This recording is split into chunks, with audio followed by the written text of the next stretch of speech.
Os Templários, guardiões dos segredos do Oriente. O nascimento de uma lenda.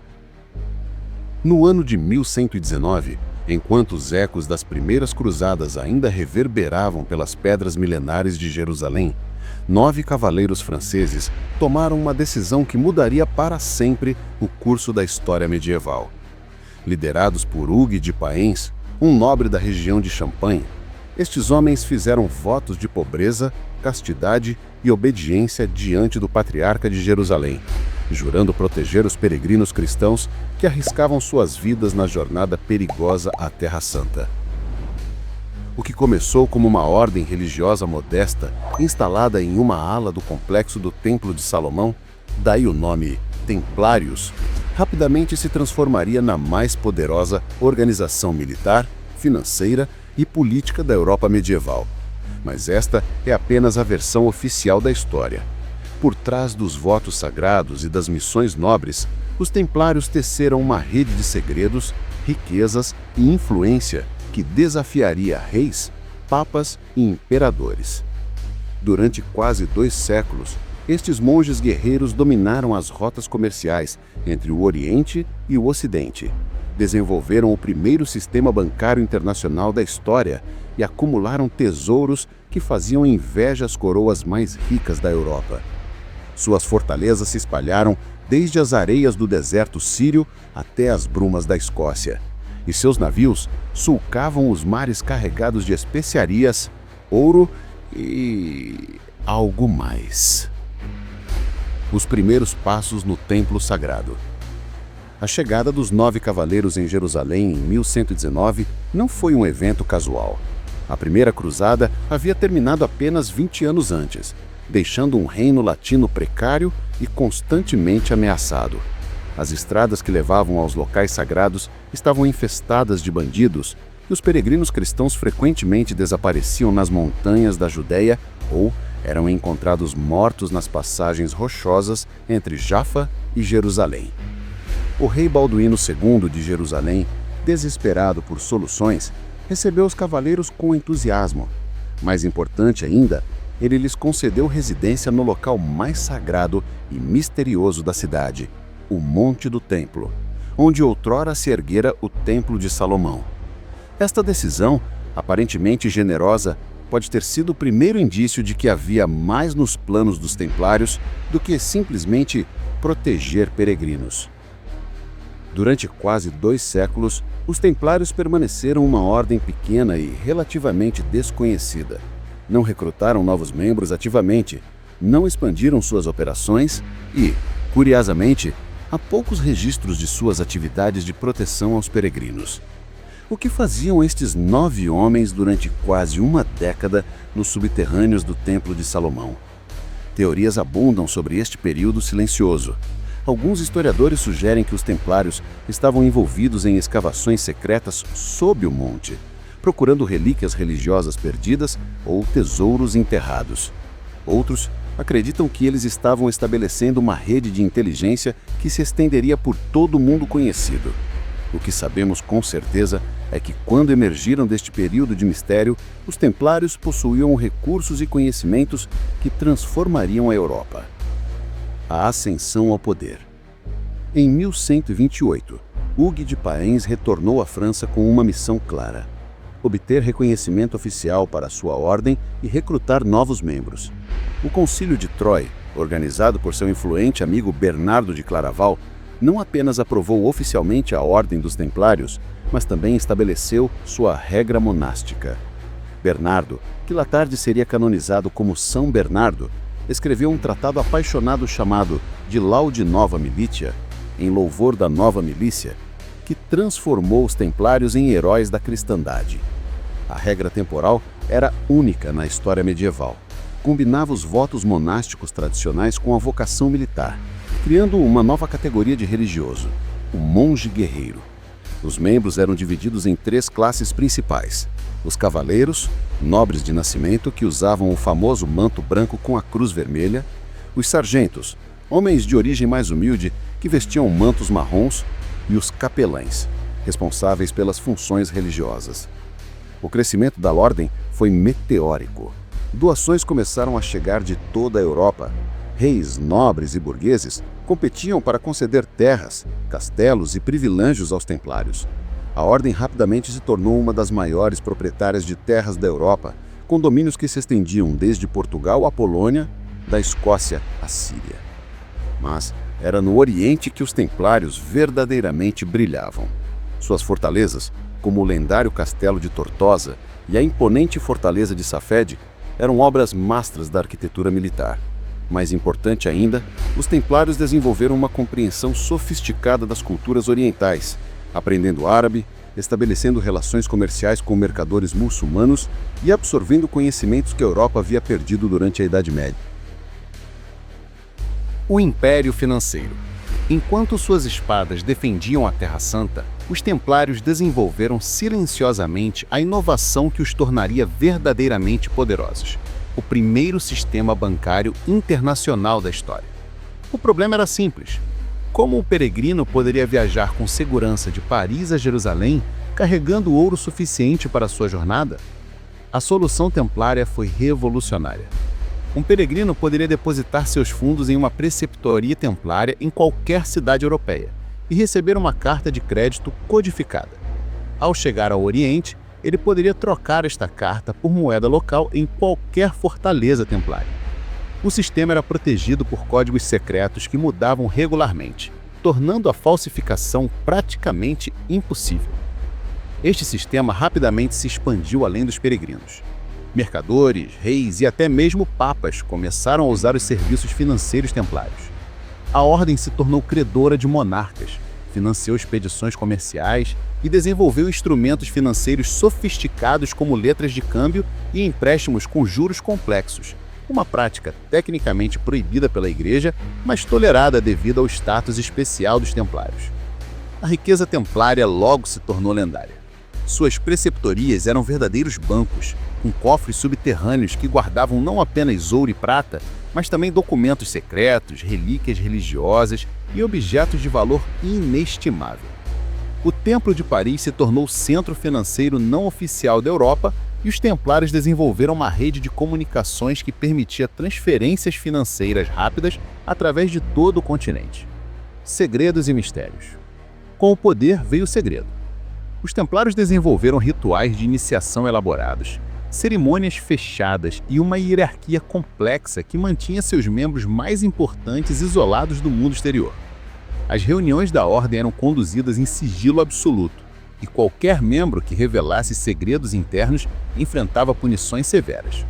Os rituais templários incluíam elementos que pareciam estranhos para uma ordem cristã ortodoxa.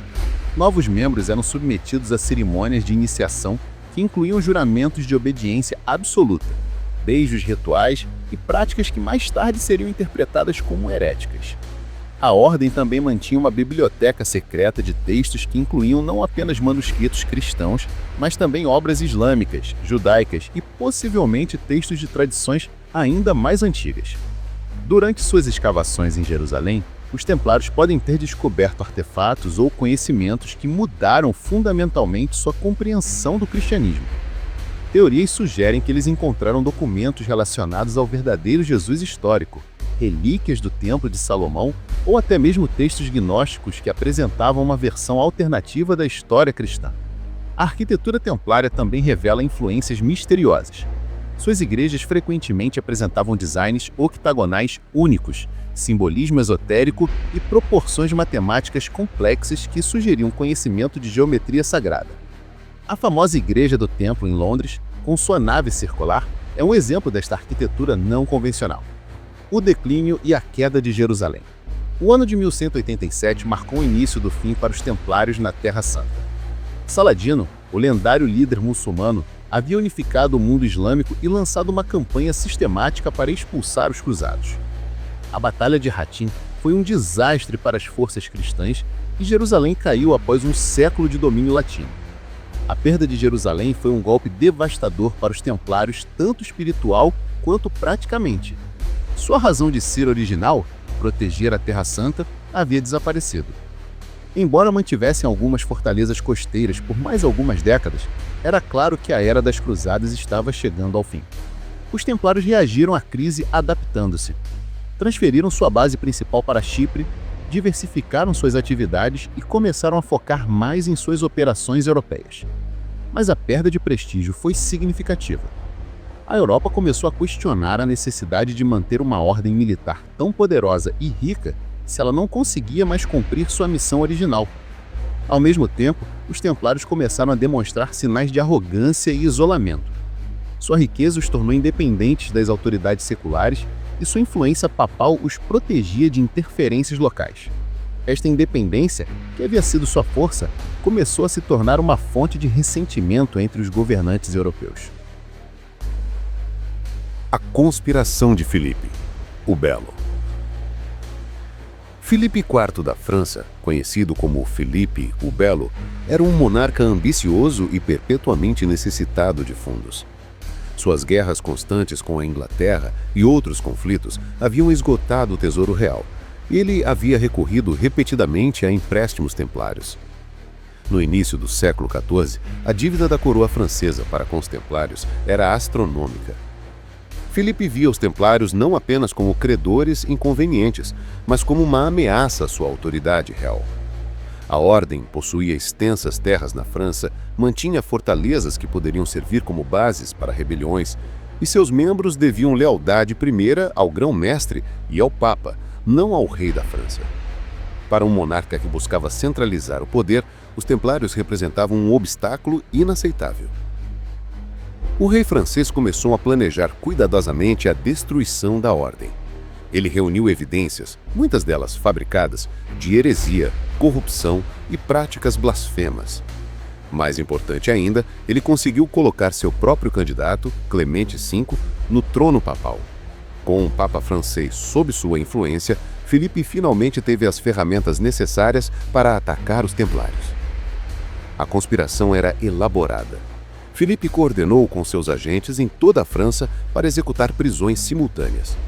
Ele preparou acusações detalhadas que combinavam elementos de verdade com exageros e mentiras completas. E ele garantiu que a operação fosse executada com tal velocidade e eficiência que os templários não teriam tempo para reagir ou esconder seus tesouros. A Sexta-feira 13. O golpe final. Na madrugada de 13 de outubro de 1307, uma operação militar coordenada varreu a França. Agentes reais invadiram simultaneamente todas as propriedades templárias conhecidas, prendendo centenas de membros da ordem. A data, uma sexta-feira 13, se tornaria para sempre associada ao azar e à traição. As acusações contra os templários eram chocantes para a época. Heresia, adoração de ídolos, práticas homossexuais, blasfemia contra Cristo e rituais satânicos. Documentos selados haviam sido distribuídos previamente aos oficiais reais com instruções para serem abertos apenas no momento da operação. A coordenação da operação demonstrava um planejamento meticuloso que havia levado meses, se não anos, para ser preparado. Jacques de Molay, o último grão-mestre dos Templários, foi preso em Paris junto com outros líderes da ordem. Sob tortura, muitos templários confessaram os crimes de que eram acusados. No entanto, historiadores modernos reconhecem que estas confissões foram extraídas através de métodos brutais e provavelmente não refletem a verdade sobre as práticas da ordem. O que é mais intrigante é o que não foi encontrado durante as prisões. Apesar da operação ter sido executada com surpresa total, os tesouros templários nunca foram localizados. Os cofres das preceptorias estavam vazios, os documentos mais importantes haviam desaparecido e não havia sinal das vastas riquezas que a ordem era conhecida por possuir. Onde havia ido todo o ouro templário? O julgamento dos templários se arrastou por 7 anos, tornando-se um dos processos mais complexos e controversos da história medieval. Papa Clemente V, inicialmente relutante em aceitar as acusações de Filipe, foi gradualmente pressionado a cooperar com a investigação. A Igreja estabeleceu comissões em toda a Europa para investigar os templários locais. Os resultados foram inconsistentes. Enquanto na França, sob pressão real direta, muitos templários confessaram sob tortura, em outros países como Inglaterra, Alemanha e Espanha, as investigações encontraram pouca ou nenhuma evidência de má conduta. Esta disparidade sugere que as acusações eram em grande parte fabricadas para servir os interesses políticos franceses. Durante o julgamento, emergiam detalhes fascinantes sobre os rituais internos dos templários. Foram mencionados cerimônias secretas, objetos misteriosos, incluindo uma suposta cabeça barbuda chamada Baphomet, que os templários supostamente adoravam, e práticas que desafiavam as normas cristãs ortodoxas. Embora muitos desses detalhes fossem provavelmente exagerados ou inventados, eles alimentaram teorias sobre os verdadeiros segredos da ordem. Em 1312, o Papa Clemente V oficialmente dissolveu a Ordem dos Templários através da bula papal Vox in Excelso. As propriedades da ordem foram transferidas aos hospitalários, com exceção da França, onde Filipe as confiscou. E os membros sobreviventes foram absorvidos por outras ordens religiosas ou permitidos a viver em reclusão. A morte do grão-mestre e a maldição. O final dramático da saga templária veio em 18 de março de 1314, quando Jacques de Molay, o último grão-mestre, foi queimado na fogueira em uma pequena ilha no rio Sena, em Paris. Depois de 7 anos de prisão, Molay havia inicialmente confessado os crimes de que era acusado. Mas, no momento final, diante das chamas, ele retirou sua confissão e proclamou a inocência da ordem. As últimas palavras de Molay se tornaram lendárias. Segundo testemunhas, ele gritou uma maldição contra seus perseguidores. Deus sabe a verdade. Deus vingará nossa morte. Deus sabe que morremos injustamente.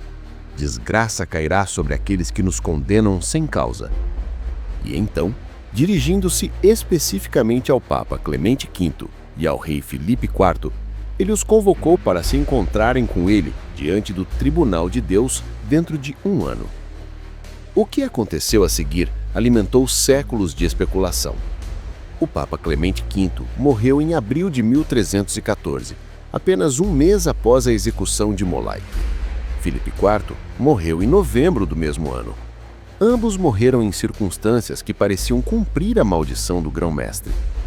A coincidência foi tão impressionante que muitos contemporâneos acreditaram que uma força sobrenatural estava em ação. A morte de Molay também marcou o fim oficial dos Templários, mas não necessariamente o fim de sua influência. Muitos membros da ordem haviam escapado das prisões, e teorias sugerem que eles se reorganizaram secretamente, mantendo vivas as tradições e conhecimentos templários através de organizações clandestinas. O tesouro perdido e os sobreviventes. Um dos maiores mistérios da história templária é o destino de suas vastas riquezas. Quando as autoridades francesas invadiram as propriedades templárias em 1307, encontraram cofres praticamente vazios. O que havia acontecido com os séculos de acumulação de ouro, prata, joias e relíquias? Evidências sugerem que os templários foram avisados antecipadamente sobre a operação planejada. Documentos indicam que nas semanas anteriores a 13 de outubro, houve movimento incomum de carroças saindo das preceptorias templárias durante a noite. Navios templários foram vistos deixando portos franceses carregados de carga misteriosa. Alguns historiadores acreditam que o tesouro foi dividido e enviado para locais seguros em diferentes países.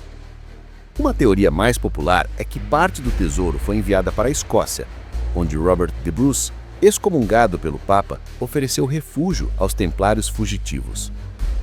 Lendas escocesas falam de cavaleiros misteriosos que chegaram antes da Batalha de Bannockburn, em 1314, e ajudaram a derrotar os ingleses. Estas lendas podem ter base histórica, representando templários que encontraram uma nova vida nas terras altas escocesas. Outra teoria sugere que os templários estabeleceram uma base secreta em Portugal, onde a ordem foi simplesmente renomeada como Ordem de Cristo e continuou suas atividades. Esta ordem mais tarde financiou as expedições marítimas portuguesas, incluindo as viagens de Vasco da Gama e até mesmo de Cristóvão Colombo, que usava velas marcadas com a cruz templária. Influência nas sociedades secretas. A destruição dos templários não marcou o fim de sua influência na história europeia. Ao contrário, sua queda traumática e os mistérios que a cercaram inspiraram gerações de sociedades secretas que reivindicavam herança templária. A mais famosa destas é a maçonaria, que incorporou extensivamente simbolismos e rituais supostamente derivados dos templários. O rito escocês da maçonaria inclui graus específicos dedicados aos templários, e muitos símbolos maçônicos ecoam a iconografia templária. Durante o século XVIII, várias organizações reivindicaram herança templária direta. A mais notável foi a Ordem Estrita dos Templários, fundada na Alemanha, e que atraiu membros da nobreza europeia. Estas organizações frequentemente alegavam possuir documentos secretos, rituais antigos e até mesmo parte dos tesouros perdidos dos templários originais. A influência templária também pode ser vista na literatura e no pensamento esotérico europeu. Escritores como Wolfgang von Eschenbach incorporaram elementos templários em seus trabalhos, e tradições alquímicas frequentemente faziam referências aos segredos templários. O mito do Santo Graal, em particular, se tornou intimamente associado aos templários na imaginação popular. O legado moderno e as teorias conspiratórias. Nos séculos seguintes à sua destruição, os templários se transformaram de uma ordem religiosa medieval em um fenômeno cultural duradouro. Literatura, cinema e teorias conspiratórias modernas continuam a explorar os mistérios templários, frequentemente misturando fatos históricos com especulação selvagem. Uma das teorias mais populares é que os templários descobriram algum segredo fundamental sobre o cristianismo durante suas escavações em Jerusalém. Segundo esta teoria, eles podem ter encontrado evidências de que Jesus sobreviveu à crucificação, documentos que contradiziam os ensinamentos oficiais da Igreja ou até mesmo relíquias que provavam uma versão alternativa da história cristã. Esta suposta descoberta explicaria tanto sua riqueza quanto sua eventual perseguição. Outra teoria sugere que os templários estavam envolvidos em uma conspiração mais ampla, que incluía sociedades secretas, banqueiros internacionais e até mesmo influências extraterrestres. Estas teorias frequentemente conectam os templários a eventos históricos posteriores, desde a Revolução Francesa até a fundação dos Estados Unidos e eventos modernos. A cultura popular moderna abraçou completamente a mitologia templária. Filmes como Indiana Jones e a Última Cruzada e O Código da Vinci apresentam os templários como guardiões de segredos antigos. Videogames como Assassin's Creed constroem narrativas elaboradas em torno de conflitos templários secretos que se estendem através dos séculos. O mistério eterno. 74 anos após sua fundação, os templários foram oficialmente destruídos, mas sua influência na história e na imaginação humana provou ser imortal. Eles representam um paradoxo fascinante. Uma ordem religiosa que se tornou um império financeiro, monges que eram também os guerreiros mais temidos de sua época e guardiões de segredos que podem ter mudado o curso da civilização ocidental. O que torna os templários eternamente fascinantes não são apenas os fatos conhecidos sobre eles, mas as perguntas que permanecem sem resposta. Que segredos realmente descobriram nos subterrâneos do Templo de Salomão? Para onde foi seu tesouro lendário? Que conhecimentos possuíam que justificavam sua destruição total? E mais intrigante ainda, será que sua influência realmente terminou em 1314 ou continuou através de canais secretos até os dias modernos?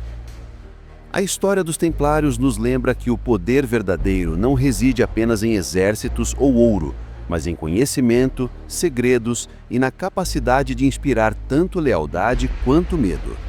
Eles dominaram o mundo medieval não apenas através da força, mas através de uma combinação única de fé, pragmatismo e mistério que nunca foi completamente compreendida ou replicada.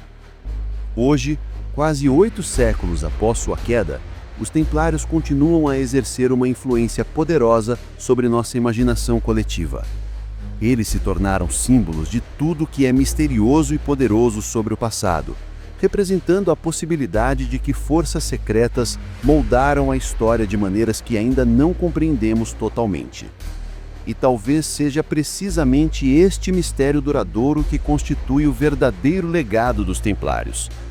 Em uma era de informação instantânea e transparência forçada, eles nos lembram que alguns segredos podem ser poderosos demais para serem revelados e que algumas verdades podem estar destinadas a permanecer ocultas nas sombras da história, esperando por aqueles corajosos o suficiente para procurá-las. O último capítulo da história templária pode nunca ser escrito, pois sua maior conquista foi se tornarem eternos através do mistério. E enquanto existirem pessoas fascinadas pelo poder do desconhecido, a lenda dos Templários continuará a crescer, alimentada por cada nova geração que se pergunta: que segredos eles realmente guardavam?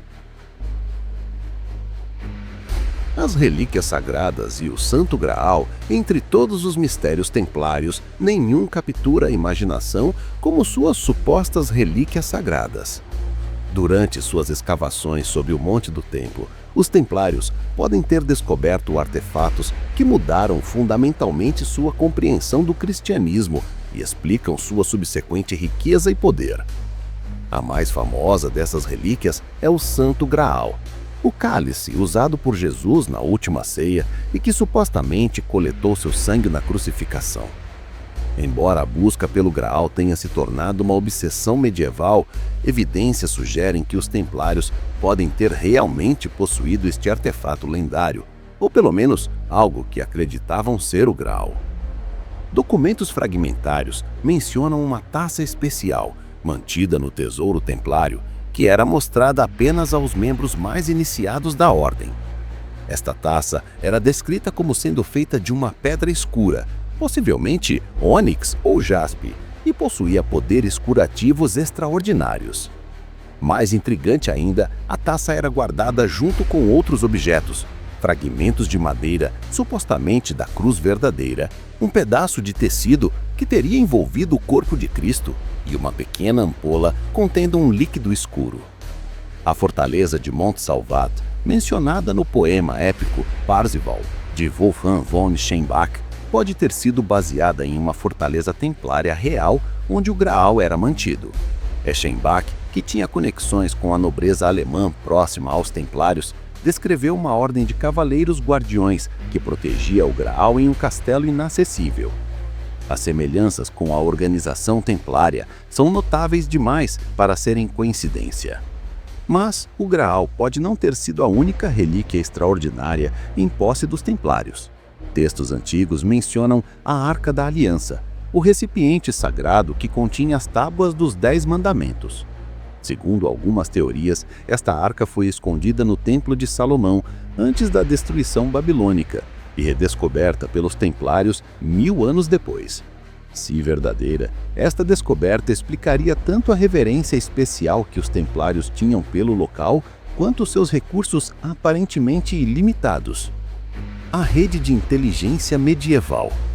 Muito antes das agências de inteligência modernas, os templários operavam a rede de espionagem mais sofisticada da Europa medieval. Sua posição única, com fortalezas que se estendiam do Atlântico ao Oriente Médio, lhes dava acesso a informações que reis e papas só podiam sonhar em possuir. O sistema começou por necessidade prática. Para proteger peregrinos e manter suas propriedades seguras, os templários precisavam conhecer os movimentos de exércitos inimigos, as intenções de governantes locais e as condições políticas em constante mudança. Gradualmente, esta rede de informações se expandiu até se tornar uma operação de inteligência em grande escala. Os templários recrutaram informantes em todos os níveis da sociedade. Mercadores templários que viajavam rotas comerciais coletavam informações sobre condições políticas e militares. Capelões templários, em cortes reais, ouviam conversas confidenciais. Até mesmo servos em propriedade templária eram treinados para observar e relatar atividades suspeitas. Mais impressionante ainda era o sistema de comunicação templário. Usando uma combinação de mensageiros montados, sinais de fumaça e códigos secretos, os templários podiam transmitir informações através de continentes em questão de dias. Este sistema era tão eficiente que frequentemente os comandantes templários sabiam sobre eventos importantes antes dos próprios governantes locais. A rede de inteligência templária também incluía operações de infiltração sofisticadas. Há evidências de que os templários colocaram agentes em cortes muçulmanas, monastérios rivais e até mesmo no próprio Vaticano. Estes agentes, conhecidos como fratres secreti, irmãos secretos, viviam vidas duplas, mantendo suas identidades verdadeiras ocultas por décadas. O conhecimento que os templários adquiriam através desta rede não era usado apenas para fins militares.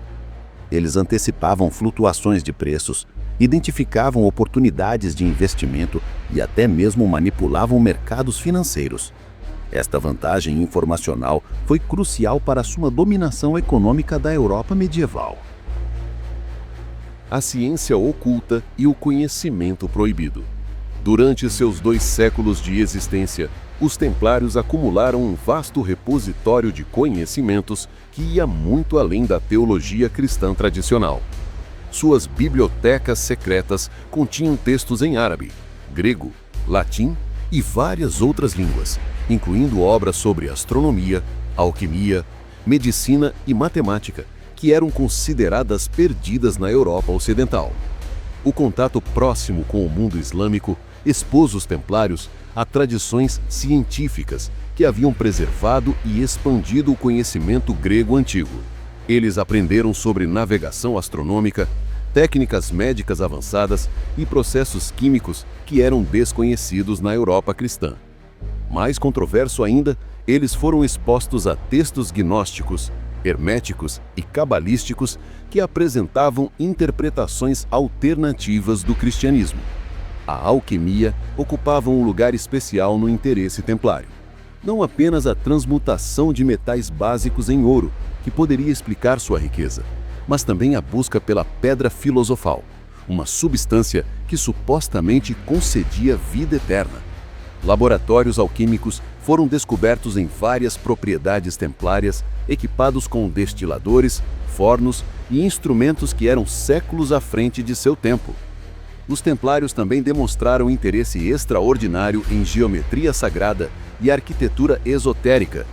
Suas construções frequentemente incorporavam proporções matemáticas precisas, baseadas na secção áurea, simbolismo astrológico e elementos que sugerem conhecimento de tradições construtivas muito antigas.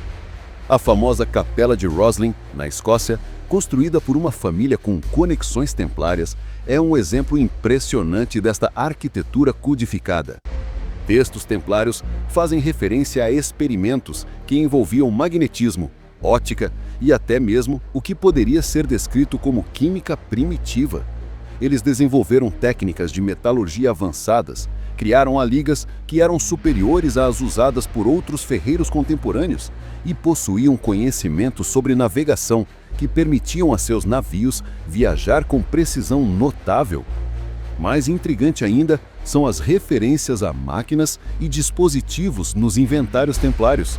Embora os detalhes sejam vagos, há menções a mecanismos que podiam mover grandes pesos, produzir fogo sem combustível e até mesmo falar com vozes dos mortos.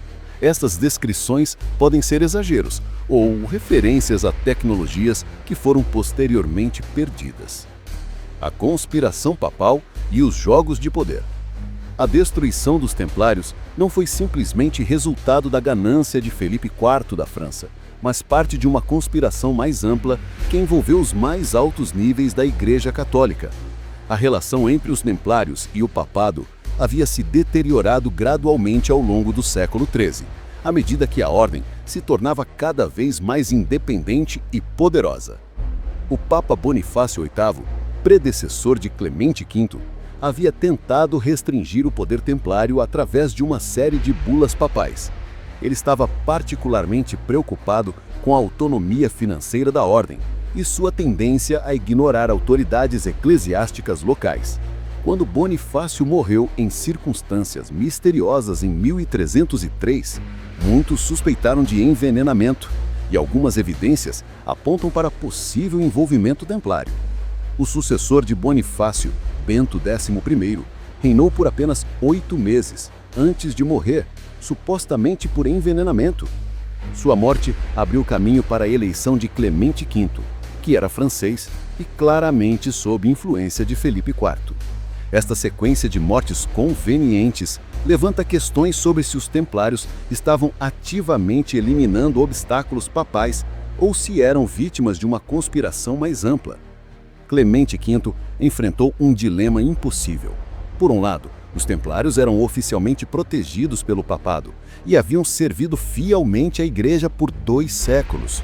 Por outro lado, Felipe IV possuía evidências comprometedoras, reais ou fabricadas, de heresia templária e ameaçava criar um cisma na Igreja se suas demandas não fossem atendidas.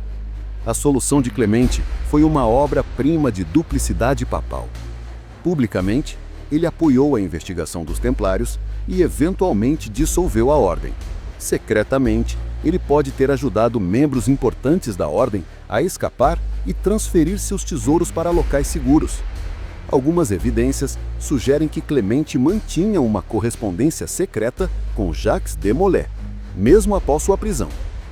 A transferência das propriedades templárias para os hospitalários também pode ter sido parte de uma estratégia papal mais ampla. Os hospitalários, embora nominalmente independentes, eram mais facilmente controlados pelo Vaticano do que os templários haviam sido.